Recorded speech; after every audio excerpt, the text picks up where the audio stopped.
வணக்கம். பைபிளை முழுவதுமாக வாசிக்கும் நம் லட்சிய பயணத்திற்கு உங்களை அன்புடன் வரவேற்கிறேன். இன்று நாம் லேவியராகமத்தில் 14வது அதிகாரத்தை வாசிக்க இருக்கிறோம். இதுவரை நாம் மொத்த நூல்களில் 8.66% நூல்களை வாசித்து முடித்துவிட்டோம். இன்னும் சில நூல்களை முடித்தால் நம் பயணம் வெற்றிகரமாகுவோம். இன்றைய வாசிப்பின் மூலம் அந்த இலக்கை இன்னும் முன்னோக்கி நகர்த்துவோம். வாங்க தொடங்குவோம். தொழுநோய் கண்டபின் தூய்மை செய்தல் ஆண்டவர் மோசேயிடம் கூறியது. தொழுநோயாளியின் தீட்டகற்றும் நாளில் அவரை குறித்த சட்டம். அவர் குருவிடம் அழைத்து வரப்பட வேண்டும். குரு பாளையத்திற்கு வெளியே வந்து அவரை சோதித்து பார்க்க வேண்டும்.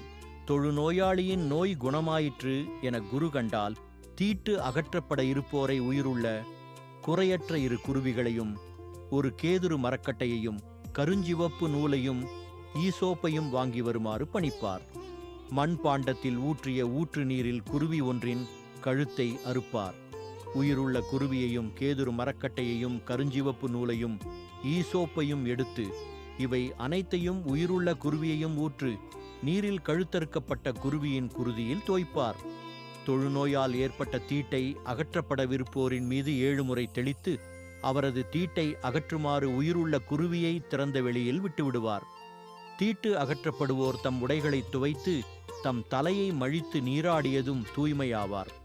8வது நாள் 1 வயது நிரம்பிய பழுதற்ற ஓர் ஆட்டையும் 2 கிடாய்க்குட்டிகளையும் 20 படி அளவில் 10 பங்கு மாவை எண்ணெயில் பிசைந்து தயாரித்த உணவு படையலையும் ஆழாக்கு எண்ணெயையும் கொண்டு வர வேண்டும். தூய்மைப்படுத்தவிருக்கும் குரு தீட்டு அகற்றப்படவிருக்கும் மனிதரையும் பலி பொருள்களையும் சந்திப்பு கூடார வாயிலுக்கு கொண்டு வருவார். பின்னர் குரு ஆழாக்கு எண்ணெயையும் கிடாய் குட்டிகளில் ஒன்றையும் குற்றம் நீக்கும் பலியாக ஒப்படைப்பார். ஆண்டவர் திருமுன் ஆரத்தி பலியாக அவற்றை செலுத்துவார். பாவம் போக்கும் பலிக்கும் எரிபலிக்கும் உரியவற்றை வெட்டும் தூய இடத்தில் கிடாய் குட்டியையும் வெட்டுவார். இந்த குற்றப்பழி நீக்கும் பலி பாவம் போக்கும் பலி போன்று குருவுக்கு உரியது, ஏனெனில் அது மிகவும் தூய்மையானது. குற்றம் நீக்கும் பலியின் குருதியில் குரு சிறிது எடுத்து தீட்டு அகற்றப்படவிருப்போரின் வலக்காது மடல், வலக்கை பெருவிரல், வலக்கால் பெருவிரல் ஆகியவற்றின் மீது பூசுவார். பின்பு குரு அந்த ஆழாக்கு எண்ணெயில் சிறிது தன் இடக்கையில் ஊற்றி தன் வலக்கை விரலை அதில் தோய்த்து 7 முறை அந்த எண்ணெயை ஆண்டவர் திருமுன் தெளிப்பார். தன் கையில் எஞ்சியிருக்கும் எண்ணெயில் சிறிது எடுத்து தீட்டு அகற்றப்படவிருப்போரின் வலக்காது மடல், வலக்கை பெருவிரல், வலக்கால் பெருவிரல் ஆகியவற்றின் முன்பு பூசிய குற்றப்பழி நீக்கும் பலிக்குருதியின் மீது அவர் பூசுவார். பின்னர் அவர் தம் கையில் எஞ்சியிருக்கும் எண்ணெயை தீட்டு அகற்றப்படவிருப்போரின் தலையில் தடவி அவருக்காக ஆண்டவர் திருமுன் கரை நீக்கம் செய்வார். பாவம் போக்கும் பலியை செலுத்தி தீட்டகற்றப்பட இருப்போருக்கு தீட்டு நீங்க கரை நீக்கம் செய்வார். பின்னர் எரிபலிக்குரியதை வெட்டுவார். எரிபலியையும் உணவு படையலையும் பலிபீடத்தில் படைப்பார். இவ்வாறு குரு கரை நீக்கம் செய்ய அந்த மனிதர் தூய்மையாவார். இவற்றை செலுத்த இயலாத ஏழையாயிருந்தால் அவர் குற்றப்பழி நீக்கத்திற்கான ஆரத்தி பலியாகவும் குறை நீக்க பலியாகவும் ஒரு கிடாய்க்குட்டியையும், உணவு பலியாக 20 படி அளவில் மரக்காலில் 10 1 பங்கு மாவை எண்ணெயில் பிசைந்து தயாரித்த உணவு படையலையும் ஆழாக்கு எண்ணெயையும் தம் நிலைமைக்கேற்ப 2 புறாக்களையோ புறா குஞ்சுகளையோ கொண்டு வர வேண்டும். ஒன்று பாவம் போக்கும் பலி, மற்றது எரிபலி. அவற்றை அவர் 8ஆம் நாளில் சந்திப்பு கூடார வாயிலில் ஆண்டவர் திருமுன் தம் தீட்டை அகற்றிக் கொள்வதற்காக கொண்டு வர வேண்டும். குற்றப்பழி நீக்கும் கிடாய்க்குட்டியையும் ஆழாக்கு எண்ணெயையும் குரு வாங்கி ஆண்டவர் திருமுன் ஆரத்தி பலியாக காட்டுவார். குற்றப்பழி நீக்கும் கிடாய்க்குட்டியை அடித்து அதன் இரத்தத்தில் சிறிது பிடித்து தீட்டு அகற்றப்படவிருப்போர் வலக்காது மடலிலும், வலக்கை பெருவிரலிலும், வலக்கால் பெருவிரலிலும் பூசுவார். பின்னர் அவர் தம் இடக்கையில் சிறிது எண்ணெயை ஊற்றி தம் வலக்கை விரலை அதில் தோய்த்து 7 முறை அந்த எண்ணெயை ஆண்டவர் திருமுன் தெளிப்பார். தம் கையில் எஞ்சியிருக்கும் எண்ணெயில் சிறிது எடுத்து தீட்டு அகற்றப்பட இருக்கிறவரின் வலக்காது மடல், வலக்கை பெருவிரல், வலக்கால் பெருவிரல் ஆகியவற்றில் முன்னர் பூசிய குற்றப்பழி நீக்கும் பலிக்குருதியின் மீது அவர் பூசுவார். பின்னர் அவர் தம் கையில் எஞ்சியிருக்கும் எண்ணெயை தீட்டு அகற்றப்படவிருப்போரின் தலையில் தடவி அவருக்காக ஆண்டவர் திருமுன் கரை நீக்கம் செய்வார்.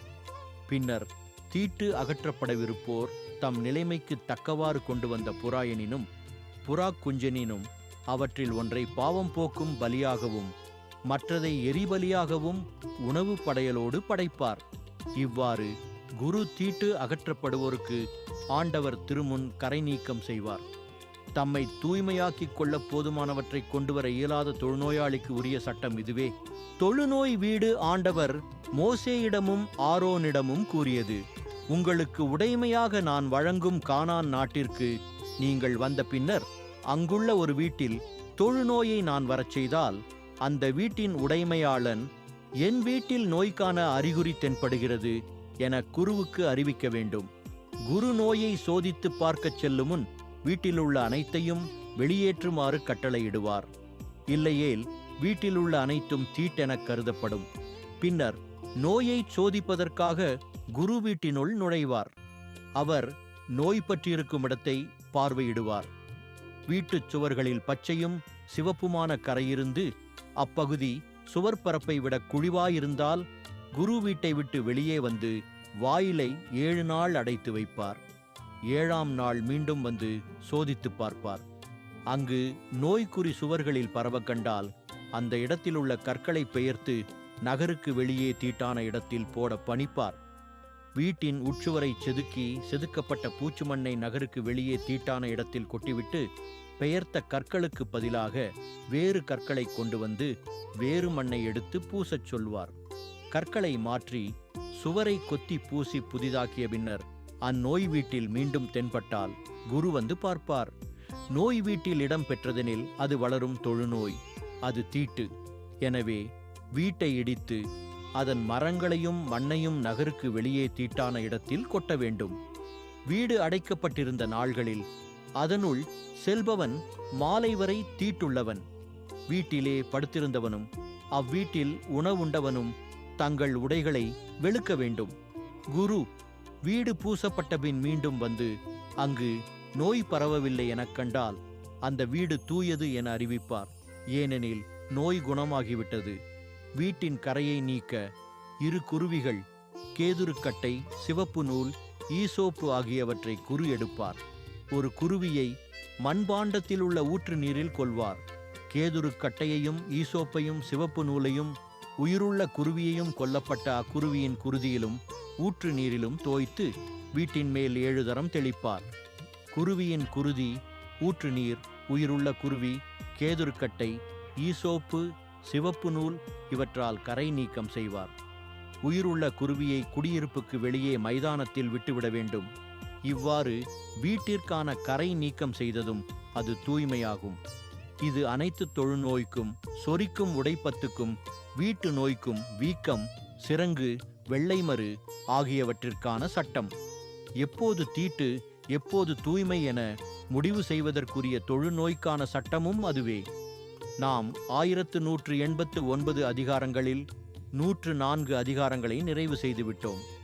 இன்னும் சில அதிகாரங்களை வாசித்தால் முழு பைபிளையும் முடித்து விடுவோம். நாளை அடுத்த அதிகாரத்தை பார்க்க சந்திப்போம். நாள்தோறும் இந்த பயணத்தில் நீங்களும் பங்கேற்றால் பைபிளை முழுமையாக வாசித்து முடிப்போம். இது நம் வாழ்க்கையிலும் ஆன்மாவிலும் பெரிய மாற்றத்தை ஏற்படுத்தும். இந்த பயணம் உங்களுக்கு நம்பிக்கையையும் சமாதானத்தையும் கொடுத்தால் இந்த வீடியோவை லைக் செய்யவும் சப்ஸ்கிரைப் செய்யவும் மறக்க வேண்டாம். பகிர்ந்து மற்றவர்களையும் இந்த பயணத்தில் சேருங்கள். நாளை மறக்காமல் வாருங்கள்.